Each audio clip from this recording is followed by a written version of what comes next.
Ang hirap isipin na pati ang sariling pagkatao mo pwedeng maagaw ng ibang tao. Yan ang nangyari kay Rosalina, identity theft.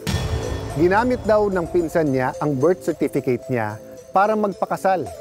Kaya lumalabas kasal siya kahit hindi naman ito totoo.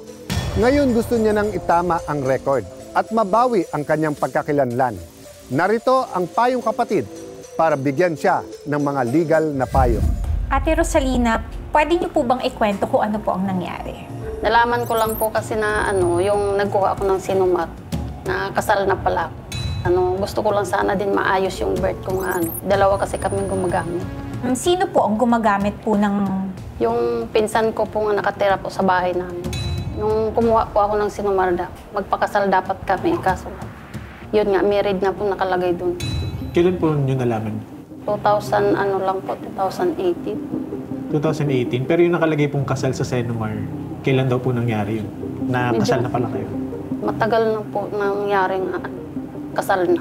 So, maliban dun sa Senomar, hindi naman niya ginamit yung pangalan mo sa ibang bagay? O... Ginamit po niya. Yung mga anak po niya, bali ako na po yung nanay nga nakalagay. Kasi yun na talaga yung ginagamit mo. Pati sa mga birth certificate nila, ibig niyo sabihin. So, linawin lang natin, birth certificate nyo yung ginamit niya sa pagpapakasal niya at sa iba pa po niyang mga dokumento. Tama po ba? Kaya lumabas sa SEP. Kaya yun yung gusto kong maayos. Pero paano daw po nagamit ng pinsan nyo yung pangalan? Kasi nung time na yun nagpakasal siya, wala pa siyang 18. Ilang taon po siya? Mga 17. Yan po noon, mga 18 ako. So, buntis kasi yan. Pinahiram niyo ba yung Hindi po. birth Hindi po certificate? pinahiram. Paano niya nakuha? Sa bahay po kasi siya nakatira. Ibig sabihin, nakita niya lang, tapos Yung yun na yung papa ko daw ginamit. po ang nagsabi nga yun ang gamitin. Pinahiram sa kanya. Kasi sa probinsya ka. Sino po Manila. nagsabi na pinahiram sa kanya? Yung pinsan ko po. Siya lang po yung nagsabi? Or inamin po ba ng tatay nyo na siya yung nagbigay sa pinsan? Hindi na po sila kasi hindi na kami nagkaintindihan dahil galit na po siya kasi si Papa daw. Yung Papa ko naman, ayaw rin naman aminin. So ang nagsasabi lang na pinahiram sa kanya, siya lang din, yung pinsan mo lang din. So anong naging reaction nila nung... Siyempre, kinumpronta mo sila nung nalaman Sabi niya, magpalit na lang daw po kami ng pangalan. Pero sa mga anak niyo po, ang gamit pa din yung birth certificate niyo sa registration. So, lumalabas po, yung anak po niya at anak niyo, magkakapatid. Parang ganun po. So bukod po sa inyo, sa pamilya nyo, sino po pong nakaalam nitong issue na ito? Yung mama ko po at saka mga kapatid ko. Tapos gusto naman nilang maitama yung nangyaring mali. Kaso di nga namin alam paano ayos. Kasi ang pinagpipilitan po niya, magpalit daw kami ng pangalan. Kasi may mga apo na nga po siya. Pero nakalapit na po ba kayo sa barangay o sa kahit Lapit ano na po daw sa barangay, kaso lang di rin alam kung ano. Kasi gusto daw ipaanal, wala naman daw silang pera pagpaanal. Sa munisipyo po ba nakapunta na kayo? Ano po yung... Pinapagalitan lang din daw po sila, bakit daw ganun. Pero wala pong sinabi na proseso na dapat nilang sundin para maitama yung... Wala po. Walang Wala po. sinabi din. So, ano po yung gusto niyo pong mangyari talaga? Gusto ko sana maayos yung di ko nga alam kung paano ba yun ayusin yung ganun. Kasi gusto niya ako ang magpalit ng pangalan. Tapos nung sinasabihan ko naman siya hindi pwede, hindi rin daw pwede nga siya magpalit ng pangalan. Pero kailan niyo babalak magpakasal, Ate Rosalie? Kahit naman hindi na sana kami maayos ko lang yung birth ko. Kasi nga minsan kumukuha pa ako ng PhilHealth at saka hindi ako makakuha dahil Ginagamit na rin na. pangalan. meron nang kumuha. Siya na rin yung gumagamit ng PhilHealth. So ano po yung ID nyo na pagkakakilanlan na kayo bilang Rosalina na hindi pa niya nakukuha? Yung TIN ID po. TIN at saka ID, ano pa po? Voters. May national ID na po ba kayo? Passport po. Ang meron lang po sa kanyang nakapangalan na sa ilalim ng pangalang Rosalina ay yung marriage certificate At saka, tsaka PhilHealth membership. Sa pagkakaalam nyo, yun pa lang pong dalawa na yun. Yun po ang alam ko. Sa ganyang kaso po kasi, ate, na pag ginamit ng isang tao ang inyong identity, at nagpakasal sa iba, hindi kasi siya papasok sa annulment. Kasi merong kaso, di ba, Attorney Mark, Republic versus Olaybar, na sinabi ng ating Korte Suprema na ang dapat na remedy dito is mag-file ng correction of entry under Rule 108 kung saan babaguhin lang yung nakasulat na entry doon sa marriage contract. Linawin po natin, no? Kasi parang yung takot yata ng pinsan nyo, walang paraan kundi magpa-anal siya. So pwede po kasi nating sabihin na hindi kailangang magpa-anal kasi ang nakalagay doon, mali talaga. Walang nangyaring kasal. Walang celebration of marriage talaga. Walang ceremony. Non-existent kasi siya. Fictitious talaga siya, non-existent. Mas madali po, yung i-correct mo lang yung entry sa civil registrar. In fact, meron po kasing isang kaso na sinasabi niya nga na umabot hanggang Supreme Court kasi yung nangyari sa inyo, nangyari doon sa tao na yun na may isang Pilipina, nung kumuha ng Senomar, nalaman niya kasal na pala siya sa isang Koreano. Ginamit lang yung pangalan niya. So, ang ginawa niya po, nag-file nga po ng petition na under Rule 108, pinakorek niya lang kung ano yung records niya sa civil registrar. So, inalaw po yun ng Supreme Court. So, sa palagay po namin, yung kaso niyo, parehong-pareho nang nangyari doon. So, hindi po dumaan yun ng annulment, kinorek lang po yun sa civil registrar, sa RTC, sa Regional Trial Court, kung saan po nakarehistro yung kasal ng pinsan nyo. So, doon nyo po yun ipapa-correct.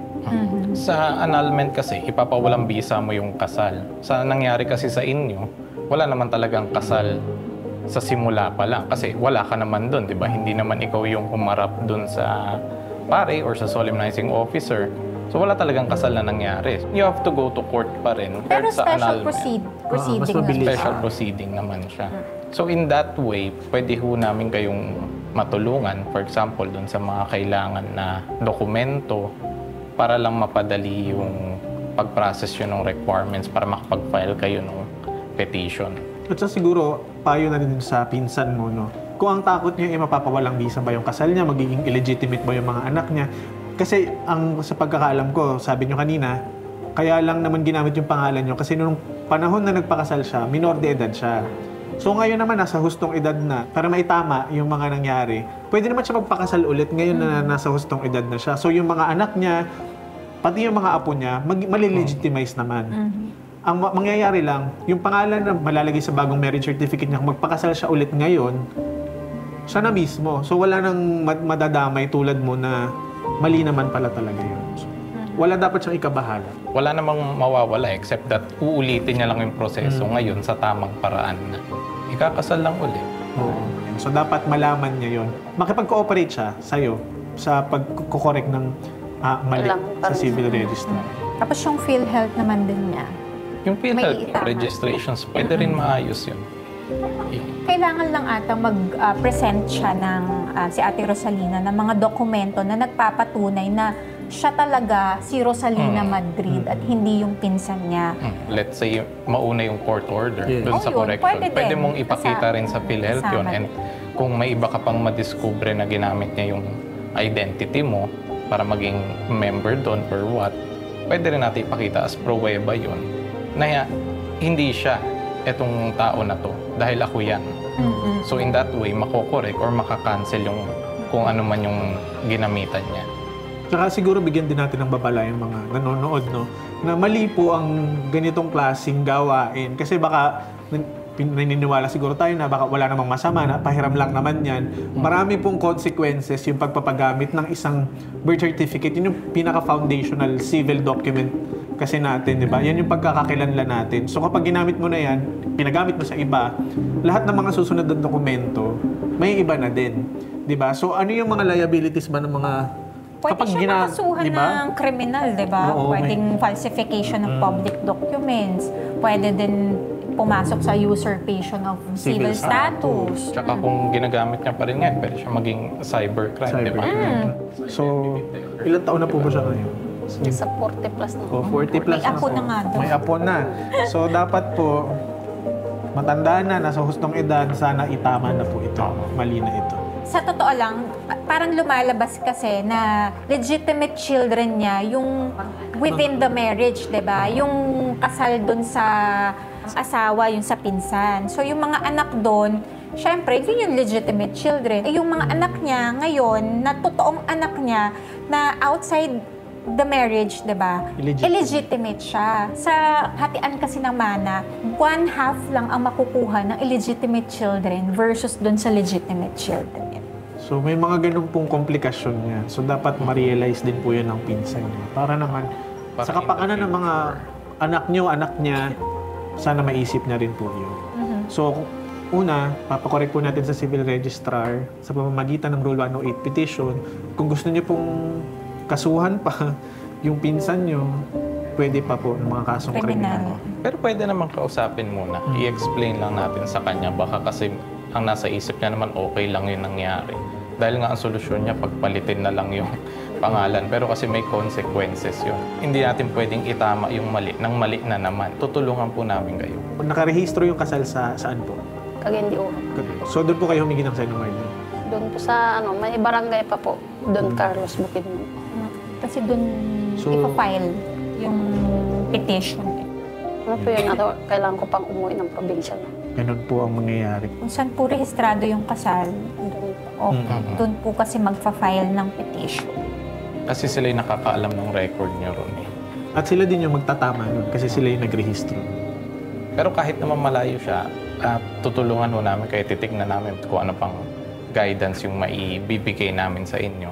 At least kaya pang ayusin, i-reverse yung damage na nangyari. Salamat po ulit, Ate Rosalina, and sana, kumbaga, marami kaming nalinaw dun sa problema nyo and tutulungan pa ho namin kayo. Salamat din po. Sinamahan ng Team Cayetano in Action with Boy Abunda si Rosalina sa Public Attorney's Office na agad na nagbigay ng endorsement para masimulan na ang proseso ng pagtatama ng kanyang mga records at mabawi ang kanyang pagkakakilanlan.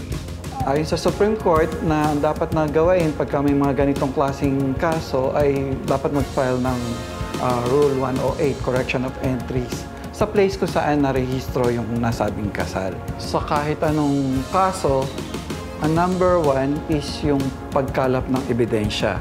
Para mabawi mo yung identity mo, mag-ready ka na. Kasi i-ready mo na yung mga ebidensya, patunay ng pagkakilanlan mo. Tapos, pumunta ka na ngayon doon sa agency na concerned. Parang masaya na nga, parang nakakatakot. Kasi umpisa pa lang, hindi ko pa alam kung anong mangyayari.